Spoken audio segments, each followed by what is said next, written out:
Hi, I'm Ariel. You're watching She Wants Addiction, and today I'm going to be doing the mid-year book Freakout tag. And as we did last year, Adam's going to ask me the questions so I don't feel like I'm interviewing myself. And let's go.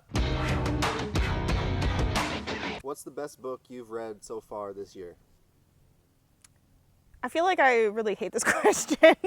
I mean, okay, I feel like I've read so many good books this year, and if you just pick one, I feel like it's really hard, because if someone asked me, what's your favorite poetry book you've read, my answer would be different than if someone asked me, what's your favorite memoir you've read this year? I honestly really fucking hate this question, but I won't cop out, I guess. I feel like the best fiction book I've read is probably The People in the Trees. But like I said, if you ask me in a different category, I feel like my answer would be different. What's the best sequel you've read so far? I don't really like sequels, but I'm going to go ahead and say Parable of the Talents, which is book 2 in Octavia Butler's Earthseed duology. What is a new release that you haven't read yet but want to? I am really excited for Real Life by Brandon Taylor. I'm like 5th in the holds line, so it's probably going to be a while. But I'm really excited because it's like a contemporary about this gay black man that's going to school, like grad school, I believe, in the Midwest. And so for that reason, I'm obviously really interested in it because I live in the Midwest. And also I've just heard that it's really good I haven't heard any complaints about it, so I'm pretty optimistic it'll actually be good.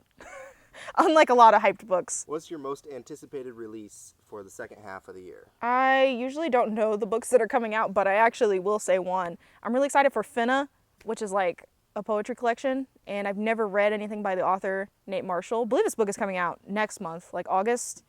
But I'm also excited because I feel like with Danez Smith's poetry, a lot of it uses a lot of like black vernacular and stuff. So I'm really excited by that title, like Finna, because I really like when it's that type of language and stuff is incorporated in poems. What's your biggest disappointment?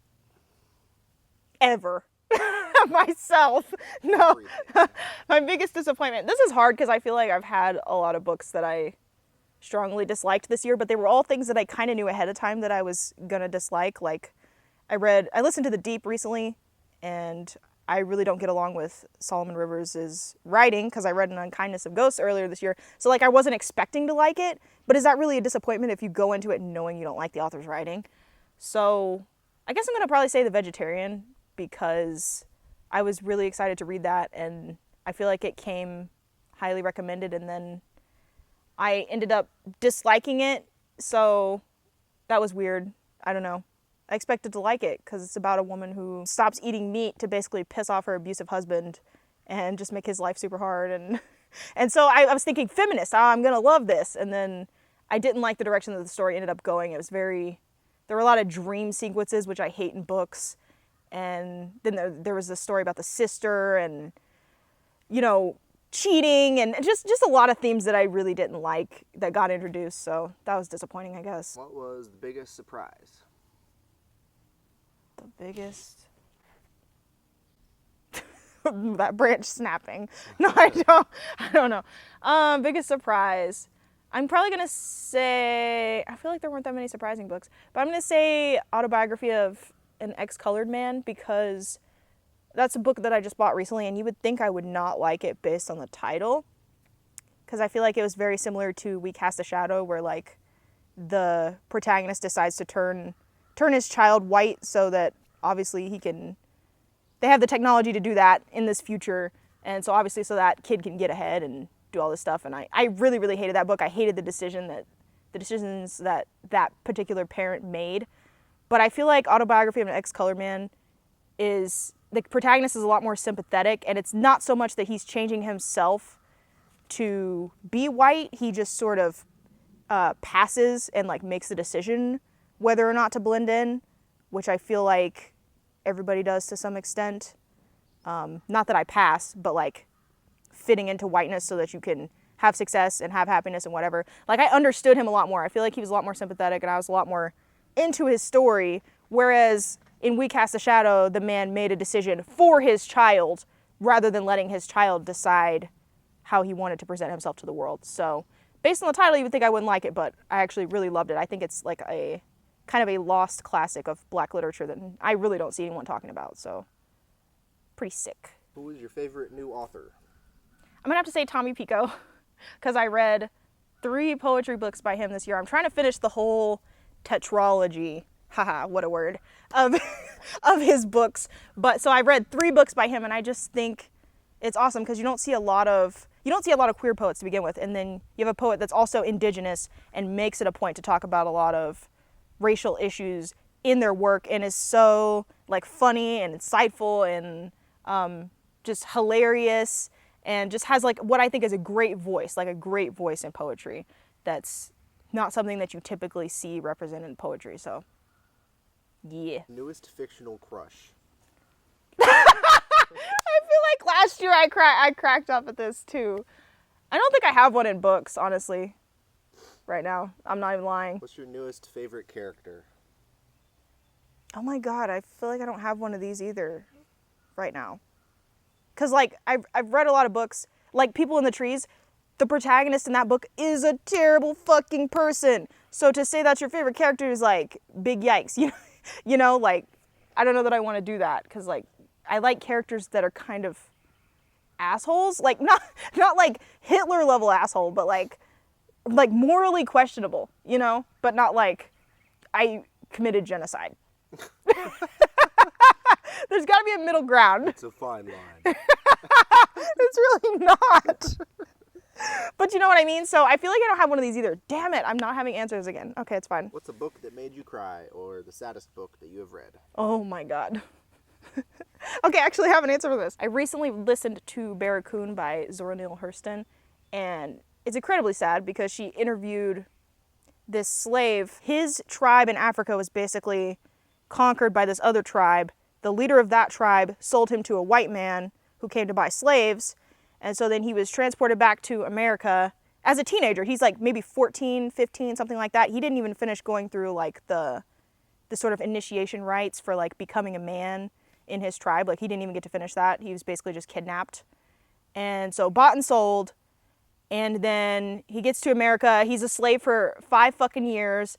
And then obviously the Emancipation Proclamation happened, and the slaves were technically freed, but a lot of them didn't know they were freed.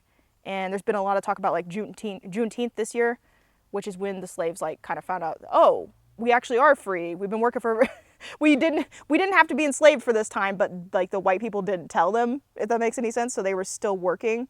So they were freed, and then they were like, okay, well, where are we supposed to go though? Because we don't have houses, we don't have land, we don't have money, because we've been slaves. Hello. And the fucking white people, they asked them to like give them at least some land, even if not anything else, so they could build houses. And they were like, no.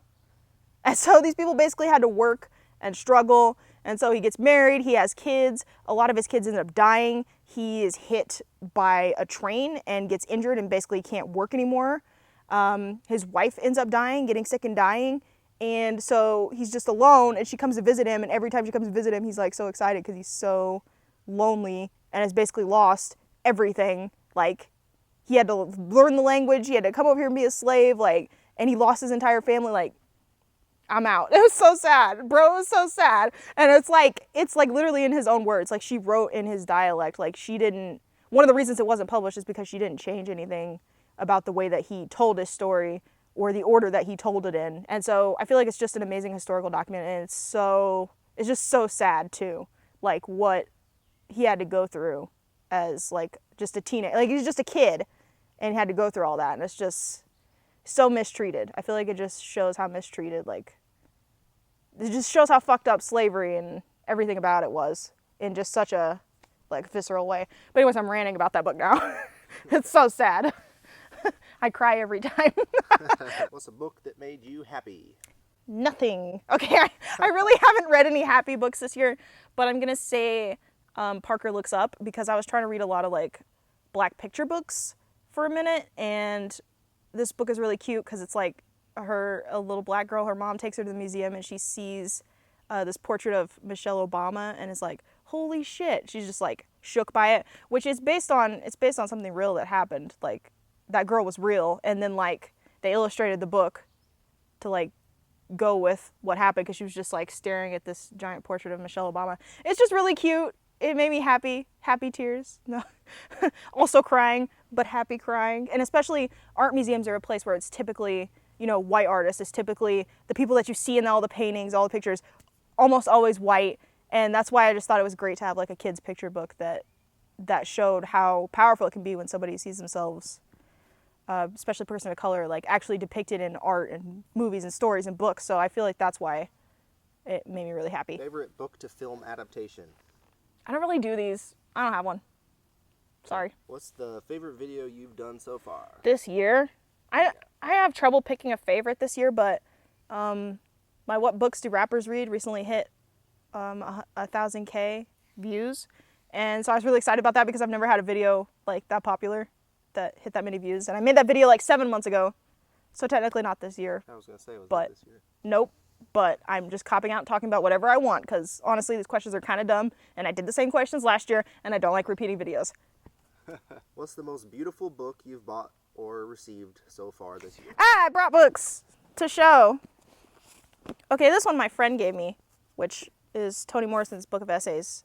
But I just really like this portrait. There's like different versions of the cover. One of them is just pink, but I really like this one because it's like side profile of her and her hair is just like the greatest thing ever. But in general, I would say the James Baldwin editions that I found. I got 3.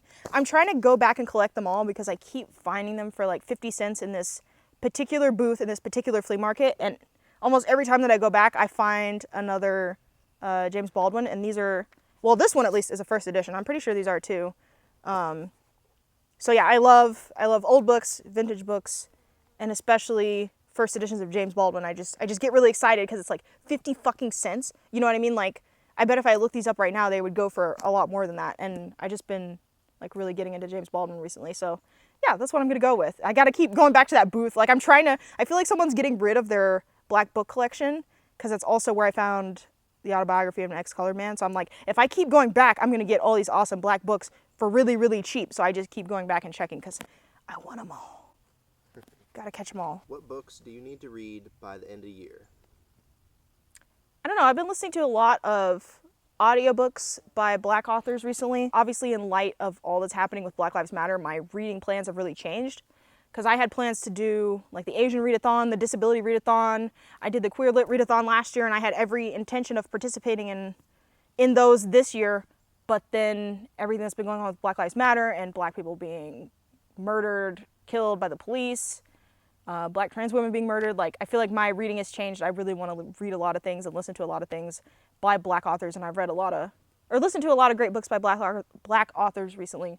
So Barracoon was one of those. I believe it's Let It Bang, a young black man's odyssey into guns, and what's one of the other ones? How We Fight for Our Lives by Saeed Jones, and there's something else, Talking Back, Talking Black, which is basically this nonfiction book that talks about how people often think of like black vernacular or AAVE as like degrading or like a subtraction from English, when in reality it's just a different dialect and a different accent that has a lot of parallels in a lot of other languages. So people would have you believe you're uneducated and stupid for using it, when in reality, like, it's legit. There are reasons for the way that it is. Like, I just loved that because I feel like people constantly try to delegitimize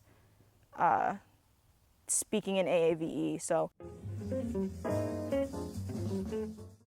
I just feel like I'm just going to keep listening to a lot of audiobooks by black authors for the rest of the year until I lose interest, which will probably be never. I mean, I don't love audiobooks, but it sure makes my boring job a lot better. Very repetitive. I basically just clean 2 different versions of the same hotel room over and over and over and over. Quite boring. Thank you for watching. She Wants the Diction. Okay, I froze. Hold on. That's all he said. Thank you for watching. She Wants the Diction. Remember, smash that like button, hit the subscribe, get that bell on, leave a comment. Yeah. Anything Peace. else? Anything else we got? Peace out. Peace.